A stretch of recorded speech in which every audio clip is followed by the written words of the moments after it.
షాద్ నగర్ వైపు ఉన్న మన స్వర్గసీమ వెంచర్ లో ప్లాట్లు కొన్న వాళ్ళంతా సంతోషంగా ఉన్నారు. ఒక్కసారి విజిట్ చేయండి. ఎట్లా అరేంజ్డ్ మ్యారేజా లవ్ మ్యారేజా? Love marriage. అంటే అటు ఇటు ఉన్నారు కదా. నేను V6 వచ్చాను, ఆయన V6 లో వర్క్ చేస్తున్నారు. దెన్ మ్యారేజ్ అయింది. టీ న్యూస్ లో ఒక 6.5 years వర్క్ చేశాను. అలా సెటిల్ అయిపోయింది అంతే. ఇంకా బట్ ఆయనకి క్లియర్గా క్లారిటీ ఉంది అసలు ఇక్కడ ఏంటి, మనం ఇక్కడ ఉన్నా మనకి మనం ఏంటో తెలుసు, మన లిమిట్స్ తెలుసు కాబట్టి హీస్ వెరీ అంటే కరెక్ట్ థింక్ చేస్తున్నారు. నేను ఆలోచిస్తాను ఒక అమ్మాయిగా, మ్యారీడ్ ఉమెన్గా అలా చేయడానికి నేను ఆలోచిస్తా. అది వద్దు అన్నా సరే నా బ్రెయిన్లో ఒక థాట్ ఉంటుంది. కానీ హీ వాజ్ లైక్, నాకు కదా కావాలి, నువ్వు ఎందుకు ఆలోచిస్తున్నావు అందరి గురించి, నాకు నా వైఫ్ ఇంపార్టెంట్, నాకు తెలుసు కదా, నాకు ఆ క్లారిటీ ఉంది కదా, నీకెందుకు వేరే వాళ్ళ గురించి అంటాడు. అంతే, simple. That's amazing. But first యాక్టింగ్లోకి అంటే ఈ హోస్టింగ్ ఛానల్లో హోస్టింగ్ దగ్గర నుండి సినిమా యాక్టింగ్ వైపు అంటే అది అన్ఎక్స్పెక్టెడ్గా జరిగిపోయిందా, బట్ ఇంటెన్షనల్గా అండ్ మీ వారి సపోర్ట్తో జరిగిందా? ఆయన సపోర్టే ఆబ్వియస్గా. నేను మూవీస్లోకి వచ్చానంటేనే ఆయన సపోర్ట్. అది మ్యారేజ్ అవ్వకపోయినంటే మేబీ మూవీస్లోకి వచ్చేదాన్ని కాదేమో, మీడియాలో కంటిన్యూ అయ్యేదాన్నేమో. మీడియాలో అదే టీ న్యూస్లో చేస్తున్నాము అప్పటికి. ఇట్లా ఆపర్చునిటీ ఉంది, ఆడిషన్స్ అవుతున్నాయంట శేఖర్ కమలా సార్ది, వెళ్దాము అని ఆయనే తీసుకెళ్ళారు. ఓకే. సో అప్పటికే ప్రేమం చూసేసి ఉన్నాం మేము. ఐ లవ్ సాయి పల్లవి అప్పటికే. సో నా థాట్ ఎలా ఉందంటే, ఇది రావాలి అనేది కాదు, నాకు చిన్నప్పటి నుంచి ఉంది మూవీస్ చేయాలి, యాక్టింగ్ అంటే ఇష్టం. ఎలా ఉండదంటే ఒక సినిమా చూసి ఎమోషనల్ సీన్స్ అవి ఇవి బాత్రూంలో వెళ్ళి యాక్షన్ చేసుకునేదాన్ని అన్నమాట, ఊరికే సరదాగా. బాత్రూమ్ సింగర్స్ లాగా బాత్రూమ్ ఆర్టిస్ట్ అన్నమాట నేను. సో అలా ఉండేది. కానీ మనకి ఎవరు లేరు కదా ఇండస్ట్రీలో, త్రూ రావడానికి ఎవరు లేరు. చేస్తే డైరెక్ట్ చేయాలి, అంత ధైర్యం లేదు, ఏమవుతుందో తెలీదు. సో కొన్ని ఉంటాయి కదా ఇంప్రెషన్స్ పేరెంట్స్కి కూడా, ఇండస్ట్రీ అలా ఇలా ఇలా ఇలా అని. సో నేను ఐ నెవర్ ట్రైడ్ డైరెక్ట్లీ. మీడియాలో ఉన్నాను, ఓకే చేసుకుంటున్నాం, ఓకే ఈ ప్రొఫెషన్ కూడా నాకు ఇష్టమే, చేసుకుంటున్నా, హ్యాపీ. ఇలా వచ్చింది వెళ్దాము అని అంటే I just only said one word, okay నాన్న. ఐ కాల్ హిమ్ నాన్న, మై హస్బెండ్. సో ఓకే నాన్న వెళ్దాము, చేద్దాము, వచ్చింది లేకపోతే లేదు, కానీ ట్రై చేస్తా. ఓకే, మిస్ చేయొద్దు సాయి పల్లవితో కదా, ఒక్క ఆడిషన్ అయితే ఇద్దాము, వస్తే వచ్చింది లేకపోతే లేదు అనుకొని వెళ్ళా అనమాట. సో వచ్చినా హ్యాపీయే, రాకపోయినా హ్యాపీయే. ఆడిషన్ ఇచ్చాను, వచ్చాను, అంతే, ఇంకా చాలు. సో అలా ఉండే, అలా వచ్చింది ఫిదా. ఓకే. ఫస్ట్ మీడియాలోకి అంటే ఏంటి, మీరు కోర్స్ మాస్ కమ్యూనికేషన్ అలా చేసి మీడియాలోకి, లేకపోతే ఇలాగా? ర్యాండమ్గా వచ్చాను నేను. నాది BSc ఎలక్ట్రానిక్స్. సో అక్కడ లోకల్ ఛానల్లో వేకెన్సీ ఉంది, ఇలా హైర్ చేసుకుంటున్నారు అని మా క్లాస్ టీచర్ చెప్పారనమాట, అనిత జ్యోతి టీచర్ అని. టీచర్ నోస్ ఎవ్రీథింగ్, మా ఫ్యామిలీ, మా ఫినాన్షియల్ స్టేటస్, నేనేంటి, నేను ఎలా అనేది అన్నీ తెలుసు అనమాట ఆవిడకి. సో ఇలా ఉంది, ఓపెనింగ్ ఉంది, పాకెట్ మనీ కన్నా వస్తాయే, వెళ్ళు అని పంపించారు. సో అలా వెళ్తే మీడియాలో వచ్చింది, లోకల్ ఛానల్ మీడియాలో న్యూస్ రీడర్గా వచ్చింది. అది అయిపోయింది. నా గ్రాడ్యుయేషన్ ఫైనల్ ఇయర్ ఎగ్జామ్స్ అవుతున్నప్పుడు ఆ ఛానల్ MD గారు ఉండి, ఇట్లా V6లో వేకెన్సీ ఉందంట, ట్రై చెయ్యు అన్నారు. ఆయనే చెప్పారు? ఆయనే చెప్పారు. Oh that's nice. నాకు ఉండే V6లో తీన్మార్ ప్రోగ్రామ్ అంటే నాకు చాలా ఇష్టం ఉండేది, ట్రై చేయాలి అని ఉండే, but not immediate after graduation. నాకు MSc ఎలక్ట్రానిక్స్ చేయాలని ఉండే. Okay okay. అంటే పర్స్యూ అవ్వాలని లేదు, దాని తర్వాత ఫర్దర్కి వెళ్ళాలని లేదు. I just want that MSc electronics అనేది కావాలి నాకు అని. కానీ ఇమ్మీడియట్గా BSc తర్వాతే వచ్చేసింది జాబ్. అలా నేను V6లోకి ఎంటర్ అయ్యా అంతే. నాకు మాస్ కమ్యూనికేషన్స్ ఇవేం చేయలే నేను. ఓకే. ర్యాండమ్గా పాకెట్ మనీ కోసం జాయిన్ అయ్యి కంప్లీట్ ప్రొఫెషన్ అది అయిపోయింది. That's nice. But me family గురించి చెప్పండి. అంటే మీరు అన్నారు పాకెట్ మనీ కోసమే జాయిన్ అయ్యాను అని, ఒక్కసారి మీ ఫ్యామిలీ బ్యాక్గ్రౌండ్ గురించి ఒక్కసారి.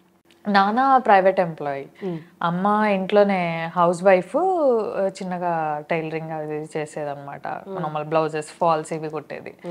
నాకు చెల్లె, నేను ట్యూషన్స్ చెప్పేదాన్ని. చెల్లె స్కూలింగ్ ఆ ఏజ్లో, నేను ట్యూషన్స్ చెప్పేటప్పటికి తన స్కూలింగ్. అంతే, ఇంకా మినిమం ఉండేది ఇంట్లో, ఎక్కువ ఉండేది కాదు ఏమి. వచ్చినవి కూరగాయలకి, దానికి దీనికి. మా అమ్మే అప్పుడు ఇప్పుడు బట్టలు కొని మా పప్పకి తెలియకుండా దాచిపెట్టేది ఉన్న వాటిలో. ఎందుకు ఖర్చు అనే డిస్కషన్ రావద్దు ఇంట్లో, వీళ్ళకి అవసరం వస్తుంది అన్నట్టు కొనిపెట్టేది. మా పప్ప మళ్ళీ నడవండి బట్టలకి వెళ్దామని ఉన్నప్పుడు, మా పప్ప దగ్గర ఉన్నప్పుడు మళ్ళీ మమ్మల్ని బట్టలకి తీసుకెళ్ళడము, మా బ్యాగ్స్కు అలా. మాకు సిస్టర్స్ ఉన్నారు.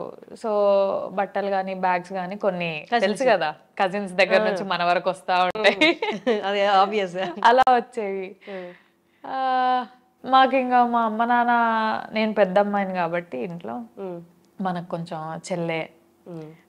చెల్లెకి సాక్రిఫైస్ చేయడము, ఇయ్యడము, దాన్ని చూసుకోవడము, అడ్జస్ట్ అవ్వడము, ఉన్న దాంట్లో అడ్జస్ట్ అవ్వడం అనేది నేర్పించారు. అంతే. వాటితోనే ఇప్పటికీ కూడా ఉన్న దాంట్లో ఎంత అడ్జస్ట్ అవ్వగలుగుతాము, మనకు కావాలి అనుకునేది మనం ఎప్పుడు తీసుకోగలుగుతాము అనే క్లారిటీతోని ఉంటాం. అంతే ఉన్నాం ఇప్పుడైతే. ఎక్కడ నిజామాబాద్ దగ్గర? ఇక్కడ లోకల్. అండ్ నేను 10th లో ఉన్నప్పుడు ఇంకా హైయర్ స్టడీస్ పెరుగుతున్నాయి కదా అని మా నాన్న ఊరు వెళ్ళిపోయారు వ్యవసాయం కోసం. అక్కడ కొన్ని 2-3 years వ్యవసాయం చేసి మళ్ళీ రిటర్న్ వచ్చి అలా నడుస్తుంది ఇప్పుడైతే ఆల్ గుడ్. కానీ అక్కడి నుంచి రావడం అనేది, నాది కూడా ప్రాపర్ నెల్లూరు, అంటే నన్ను బేస్ చేసుకుని అడుగుతున్నా. అంటే అక్కడ వేరు, టౌన్లు వేరు, సిటీలు వేరు. టౌన్ లో ఉన్నప్పుడు ఇంత అవగాహన లేకపోయినా కొన్ని కోరికలు అయితే ఉంటాయి. కొంతవరకు ఇది కావాలి, అది కావాలి, ఒక పొజిషన్ లో ఉండాలి అని. నిజామాబాద్ నుంచి వచ్చేటప్పుడు ఏ కోరికలతో వచ్చారు? పెద్దగా ఏమో అనుకోలేదు. V6 లో చేయాలి అనేదే ఉండే. కానీ నాకు భయం. నేను ఎప్పుడు నిజామాబాద్ వదిలి బయటికి రాలేదు, చదువుకోవడానికి కూడా రాలేదు. Not even hostel. నిజామాబాద్ లో అమ్మ దగ్గరే ఉండేదాన్ని. అప్పుడప్పుడు సరదాగా అమ్మ పప్ప ఇట్లా బెదిరించారు అనమాట, హాస్టల్ వేస్తామని. ఏడ్చేసేదాన్ని నేను ఉండాను హాస్టల్లో, నా వల్ల కాదు అని. కానీ అట్లాంటిది గ్రాడ్యుయేషన్ తర్వాత ఫస్ట్ టైం హాస్టల్లో ఉండాలి, ఆ బెంగ, సిటీలో ఏం తెలీదు, బస్సులు పట్టుకోవాలి, బస్సుల్లో తిరగాలి, ఆ భయం ఉండింది అంతే. అక్కడ సెటిల్ అవ్వాలనేదే ఉండే కానీ ఫ్యూచర్ గా పెద్ద ఏం ఆలోచించలేదు. ఫస్ట్ ఇది దాటగలిగితే చాలు. అండ్ అప్పటికి నాకు తీన్మార్ అంటే ఇష్టం కాబట్టి దాంట్లో వస్తే చాలు, అందులో చేసుకోవాలి హ్యాపీగా అనేదే ఉండే. బట్ హైదరాబాద్కి వచ్చాక ఇబ్బందులు ఏం ఫేస్ చేయలేదా? టౌన్లో ఉన్నప్పుడు అంటే మన వాళ్ళు, మన ప్రపంచం అంతా, ఇక్కడ డిఫరెంట్ మైండ్ సెట్స్ ఉంటాయి. ఒక మాట మొహం మీద అనడానికి కూడా ఎవరు ఆలోచించారు, ఎందుకంటే ఎవరి లైఫ్లో వాళ్ళు బిజీగా. నేను అస్సలు అనలేను అలాగా. అంటే ఇప్పుడు ఏమో తెలీదు, ఇప్పుడు మన స్టాండ్ మనమే తీసుకోవాలనేది నేర్చుకున్నా. కానీ ఇబ్బందులు ఏం పడలేదా వచ్చినప్పుడు మీడియాలో? అంటే ఎవరైనా ఒక మాట అంటే భయపడిపోయి ఊరు వెళ్ళిపోతా అనుకోవడం, లేకపోతే ఈ కష్టాలు అవి చూడక ఈ గందరగోళం లైఫ్? అలా అస్సలు అనుకోలేదు. ఎప్పుడు కూడా మా పప్ప చెప్పేవాడు అనమాట, మరీ ఇబ్బంది అనిపిస్తే వచ్చే బేట, ఉండకు, నేనున్నా, నేను చూసుకుంటా, కష్టపడకు అంటే మరీ అని. కానీ చిన్నప్పటి నుంచి నేర్చుకుంది, వీ హ్యావ్ టు లెర్న్. మనం నేర్చుకోవాలి ఏదైనా సరే. ట్యూషన్స్ చెప్పడం అయినా కూడా నేర్చుకునే ప్రాసెస్ అది, నేర్చుకోవాలి. సో అలాగే ఉండే నాకు కూడా, నేర్చుకోవాలి, బస్సెస్ పట్టుకోవాలి. పప్ప ఒకటే చెప్పేవాళ్ళు అనమాట, మనకు తెలియదు అంటే అడగాలి, అడగడంలో తప్పులేదు. తెలీదు, అడిగి తెలుసుకోవాలి అంతే. సో ఇప్పటికీ ఏదన్నా తెలియకపోతే ఇప్పుడు గూగుల్ వచ్చింది, అప్పుడు అంత అవగాహన లేదు కదా. జావా, సామ్సంగ్ జావా ఫోన్లు, ఇంటర్నెట్, ఈ సింబల్ ఇంటర్నెట్లు, ఇవే కదా. సో నేర్చుకోవాలి అనే ప్రాసెస్లోనే ఉండే. కానీ ఆఫీస్లో భయం వేసేది. ఎవరు ఏ డెసిగ్నేషనో తెలీదు, మనం కొత్త. వీళ్ళ దగ్గర పోయి పలానా అని అడిగితే నన్ను అడుగుతుందా అని ఫీల్ అవుతారేమో అన్న భయం, నన్నే అడుగుతుందా అనే భయం. ఎవరిని ఏం అడగాలో తెలియదు, ఎవరిని ఏం మాట్లాడియాలో తెలియదు. అలా కూర్చొని మూలకు కూర్చొని పేపర్ చదువు అని అంటే పేపర్ చదువుకునేదాన్ని, వాయిస్ ఓవర్స్ చేసేదాన్ని. ఆ ప్రాసెస్లో కొంచెం హ్యాపీగా, కంఫర్టబుల్గా మా ఆయన పరిచయం అయ్యారు అనమాట. సో తర్వాత తీన్మార్ వచ్చినప్పుడు భయం లేదా? మీ ఆయన వచ్చి మాట్లాడినప్పుడు అసలే సిటీ ఎవరో ఏంటో తెలియదు, ఈయన వచ్చి మాట్లాడుతున్నారు అని ఫస్ట్ భయం ఏమీ లేదా? లేదు. అంటే ఆయన ఫన్నీ, జోవియల్గా ఉండేవాళ్ళు. నేను మాట్లాడేది ప్రోగ్రామ్కి సంబంధించిన 2-3తోని ఎక్కువ మాట్లాడేదాన్ని. మిగిలిన వాళ్ళతో నార్మల్గా, వాళ్ళు పని ఇస్తే పని, పేపర్ వాయిస్ ఓవర్ పేపర్ ఇస్తే వాయిస్ ఓవర్ వరకే మాట్లాడేదాన్ని. అంతకుమించి మాట్లాడాలంటే భయం. కోయడ్ కాదు మనది. నేను 6th వరకే కోయడ్, తర్వాత గర్ల్స్, ఇంటర్మీడియట్ గర్ల్స్, డిగ్రీ మళ్ళీ కోయడే, కానీ బాయ్స్తోనే ఎక్కువ మాట్లాడేదాన్ని కాదు. భయం ఏమో తెలీదు. మనకొకటి పెంచుతారు కదా, అబ్బాయిలు ఎక్కువ మాట్లాడొద్దు, వాళ్ళు అలా అంటారు, ఇలా అంటారు అని. సో ఆ బౌండరీస్ లోనే పెరిగా నేను కూడా. సో ఎక్కువ మాట్లాడేదాన్ని కాదు.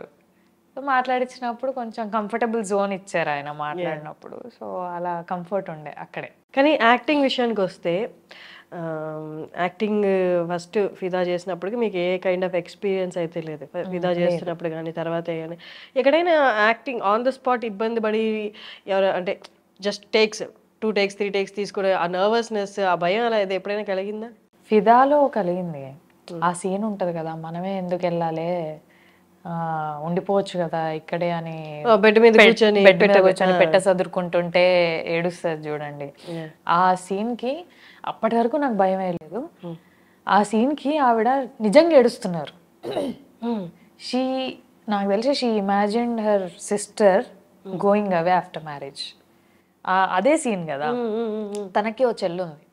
సో ఆ ఇమాజిన్ చేసుకొని ఆమె నిజంగా ఏడ్చేస్తుంటే ఆమె యాక్టింగ్ చూసి నాకు రావట్లేదు ఇంకా. నేను I think I took 11 or 12 takes.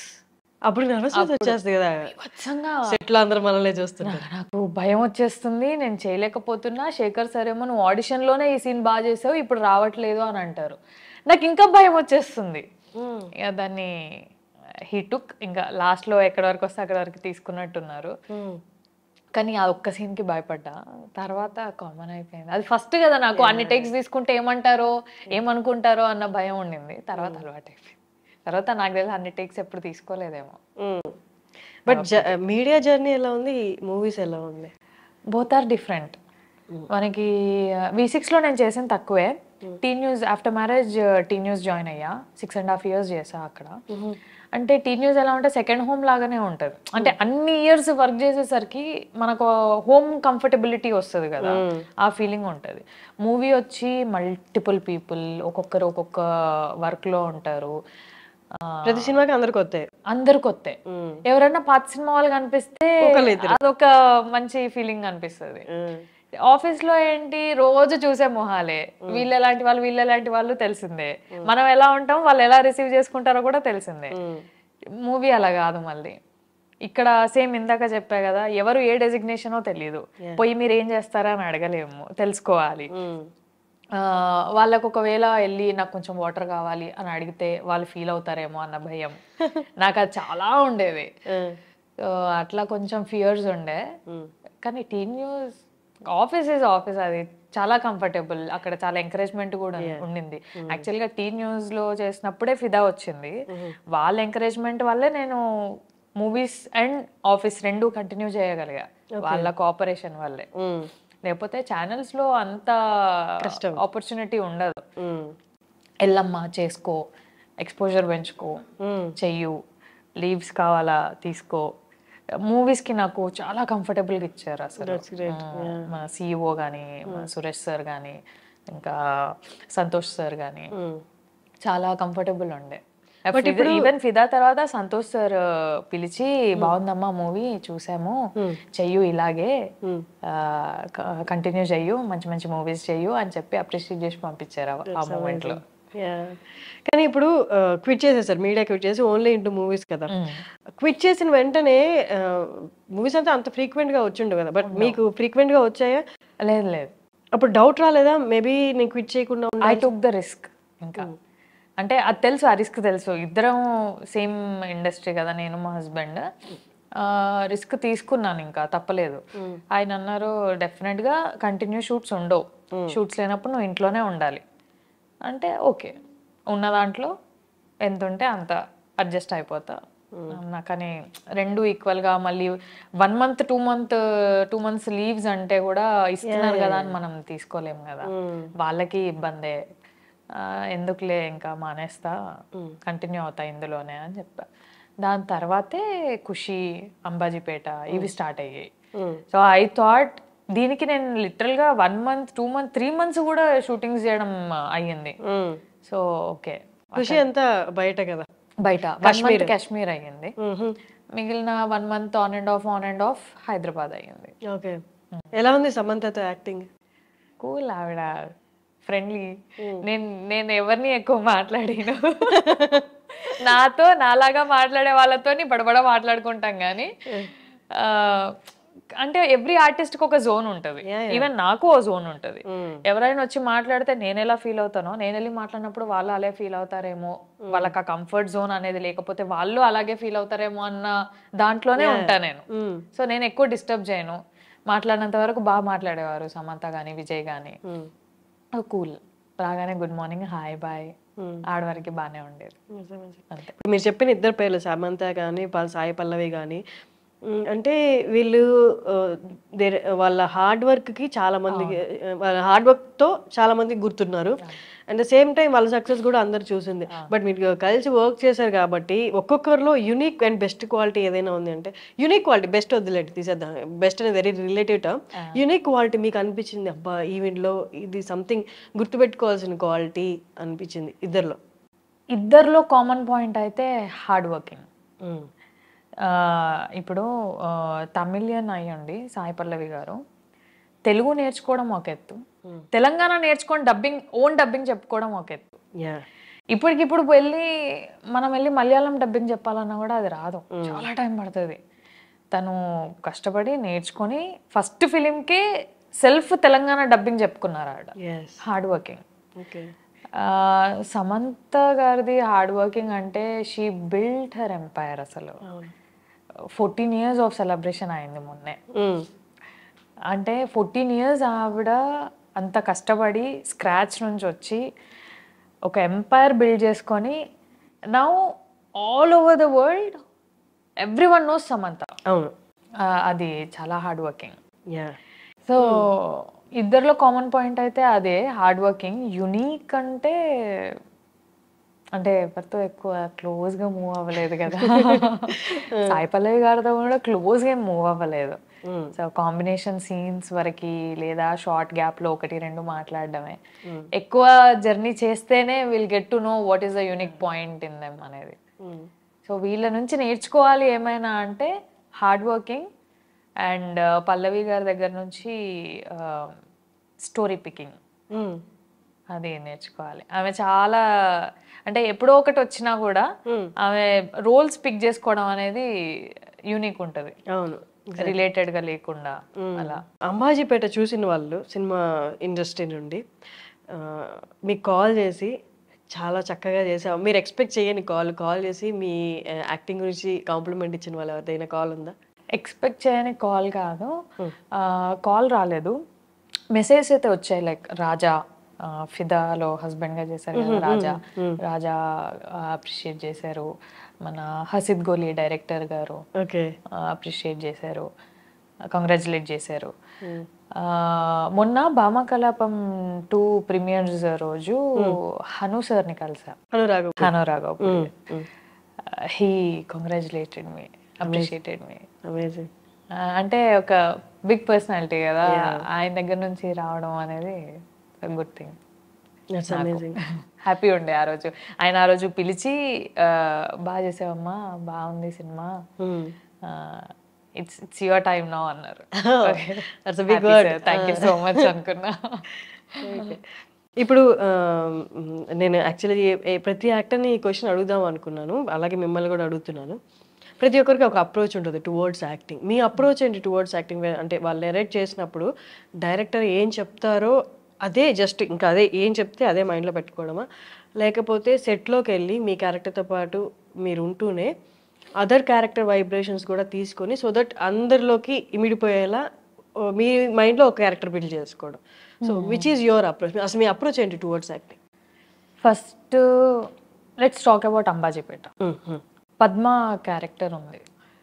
Padma ఇలా ఉంటుంది, అమ్మ వాళ్ళతో ఇలా ఉంటుంది. తను టీచరు. ఆ టీచర్ ఒక టీచర్గా, ఒక చదువుకున్న అమ్మాయిగా ఆమె బాడీ లాంగ్వేజ్ ఏంటి అనేది ఒకటి ఉంటుంది కదా. సో ఆయన నరేట్ చేసినప్పుడు ఓకే దిస్ ఇస్ పద్మ అని ఒక ఫిగర్ వచ్చేస్తుంది. And at the same time మీరు అన్నట్టు సరౌండింగ్ ఆర్టిస్ట్ల వైబ్రేషన్ కూడా ఈక్వల్గా ఉంటేనే ఫ్రీక్వెన్సీ పద్మ కూడా అంత ఈక్వల్గా వర్క్ చేయగలుగుతుంది, అంత వర్కౌట్ అవుతుంది. సో నేను అది చూసుకుంటా, పక్కన వాళ్ళ ఫ్రీక్వెన్సీ ఎలా ఉంది నాకు, నేను వాళ్ళకి నా పద్మాన్ని నేను హైలైట్ చేయాలి అంటే వాళ్ళ ఫ్రీక్వెన్సీ నేను ఎంత తీసుకోవాలి, వాళ్ళు ఎంతవరకు ఇస్తున్నారు, అది నేను బ్యాలెన్స్ చేసుకుంటా. లేదు అక్కడ ఏమైనా ఇంప్లిమెంటేషన్స్ చేయాలి అని అంటే నాకు ఏదైనా ఆలోచన వస్తే డైరెక్టర్గా అడుగుతా, పద్మ ఇలా చేయొచ్చా, ఇలా ఉండొచ్చు, ఆ లిబర్టీ ఉంది అనుకుంటే వెళ్ళిపోదాం. లేదు పద్మ ఇంతలోనే ఉండాలి, ఇంతలోనే ఉంటాం. లైక్ శేఖర్ సార్కి అవి ఉంటాయి. రేణుక ఇంతే నవ్వాలి, ఇలా నవ్వొద్దు. ఓకే. రేణుక ఏడిస్తే ఇంతే ఏడవాలి, ఇలా ఏడవద్దు. ఓకే. అలా కొన్ని ఉంటాయి అన్నమాట క్యారెక్టర్స్ కి. అవి పర్టికులర్ గా డైరెక్టర్ని అడుగుతా నేను, ఎందుకంటే ఇంతే నవ్వే దగ్గర ఇంత నవ్వుతే క్యారెక్టర్ ది లెంత్ పెరిగిపోతుంది ఇంకా.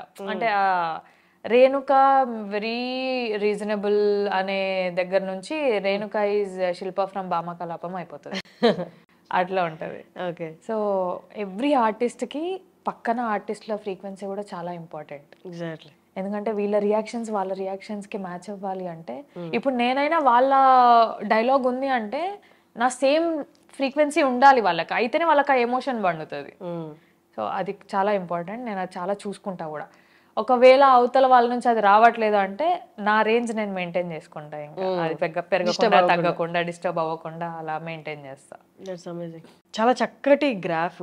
అందరూ, నేను తన ఇంటర్వ్యూ కూడా చేశాను, మీకు పేరుగా చేసిన జగదీష్ జగదీష్ జగదీష్ సంజీవి వస్తుంది నాకు. తనది యాక్చువల్లీ అందరూ జెలస్ గా ఫీల్ అయ్యే యాక్టింగ్ కెరియర్. బట్ ఎందుకైంది ఏమైందో మనకు తెలియదు ఎగ్జాక్ట్ రీజన్స్. బట్ జస్ట్ మన జర్నీ గురించే మాట్లాడతాము. ఆ జర్నీ అలా బ్రేక్ అవ్వడం అనేది, తన పర్సనల్ లైఫ్ పక్కన పెట్టేస్తే ఎంతో కష్టపడితే కానీ పాన్ ఇండియా ఫేమ్ రాదు. అల్లు అర్జున్ లాంటి గారి సినిమాని మొత్తం తనే వాయిస్ ఓవర్ ఇవ్వడం అంటే, అలా బ్రేక్ అయినప్పుడు ప్రతి ఆర్టిస్ట్ తనతో సంబంధం ఉన్న సంబంధాలు, తనతో యాక్ట్ చేసినా యాక్ట్ చేయకపోయినా ఒక కైండ్ ఆఫ్ కన్సర్న్ చూపిస్తారు. ఓకే, తప్పు ఒప్పులు పక్కన పెట్టేస్తే మనకేం తెలియదు, మనం అక్కడ లేము కాబట్టి అబ్బా బ్రేక్ అయిపోయింది, ఎంత కష్టపడితే వస్తుందని. మీరు ఎలా ఫీల్ అయ్యారు అసలు ఆ న్యూస్ తెలిసినప్పుడు? ఫస్ట్ రియాక్షన్ అనేది, మనం అక్కడ లేం కాబట్టి మనం పాజిటివ్ ఆర్ నెగిటివ్ మనం జడ్జ్ చేయలేం. ముందల్లా ఆ మనిషి ఒక్కరే, సో ఆయనకు మాత్రమే తెలుసు అక్కడ ఏమైందో. అది ఆయన పర్సనల్ అనేది పక్కన పెడితే, I know Sanjeevi very well. Jagadish Jagadish ఆయన మేము సెట్లో ఎలా ఉండేవాళ్ళము అనేది, ఆయన మాతో ఎలా ఉండేవాడు అనేది నాకు తెలుసు. సో నేను అక్కడ వరకే, నాకు అంతకు మించి నాకు అవసరం లేదు. నాతో ఎలా ఉంటున్నాడు, నా చుట్టుపక్కల వాళ్ళతో ఎలా ఉంటున్నాడు అనేది నాకు కావాలి. Very friendly, very down to earth, చాలా కలిసిపోతాడు. ఎట్లా అంటే కింద కూర్చొని కలిసి తిని, అది మామ ఇది, మేము మామ అనుకుంటాం, అది మామ ఇట్లా మామ అట్లా మామ అని. ఎక్కువ గ్యాదర్ అయ్యేవాడు కాదు. మేము గ్యాదర్ అయినప్పుడు సతాయించేదాన్ని నేనే. అంటే నీ కాలు మొక్త బాధ్యత నన్ను వదిలేయి అని అంటాడు. ఇట్లా ఉండేదన్నమాట మా ఫ్రెండ్షిప్. ఆ న్యూస్ విన్నప్పుడు అరే ఏమైందిరా, ఎందుకురా ఇట్లా అన్న ఫీలింగ్ అయితే వచ్చింది. He's going through his time, ఇంకా దాన్ని ఎవరు ఏం చేయలేరు. బాధ అయింది. అంటే ఇప్పుడు నెక్స్ట్ ఎవరన్నా ఇయ్యాలన్నా కూడా ఆలోచిస్తారు ప్రాజెక్ట్. అంటే వస్తుంది రాదు అనేది పక్కన పెడితే ఫస్ట్ ఆలోచన అయితే వస్తుంది కదా, అదైతే గుర్తొస్తుంది అలా అయింది తనతోని అని. ఐ ఫెల్ట్ బ్యాడ్ నిజంగా. ఈవెన్ మై హస్బెండ్ ఆల్సో, ఏమైంది ఏం కాలేదు అని పక్కన పెట్టేసేయు. మూవీ కెరియర్ అసలు అది చాలా చాలా అరుదుగా వస్తుంది. అవును, తను ఏదైతే గ్రాఫ్ బిల్డ్ చేసుకున్నాడో. అవును, అక్కడ ఎంత జరిగింది ఎంత జరగలేదు అనేది ఎవరికి తెలియదు. వచ్చిందల్లా యూట్యూబ్ లో న్యూస్ లో వచ్చిందే మనం చూసాం అంతే. మనం కూడా అక్కడ లేం కదా. బాధ అయితే అయింది. Even my husband felt bad. అరే అంటే నేను వినిన దాన్ని బట్టి తను బెయిల్ మీద ఉన్నారు పుష్ప షూట్ కోసం అని విన్నాను. బట్ బెయిల్ అంటే మరి చూడాలి అది ఎంత వరకు వెళ్తుంది అనేది. Great talking to you Saranya గారు. I wanted to interview. అసలు అది చూసింది ఫిదా నుంచి అనుకుంటున్నాను, బట్ నేను మధ్యలో గ్యాప్ తీసుకున్నాను ఇంటర్వ్యూస్ కి. సో ఇట్స్ రైట్ టైం అనుకున్నాను. మీరు మధ్యలో గ్యాప్ తీసుకున్నా కూడా మనం కలిసాం శశి టైంలో. Exact right.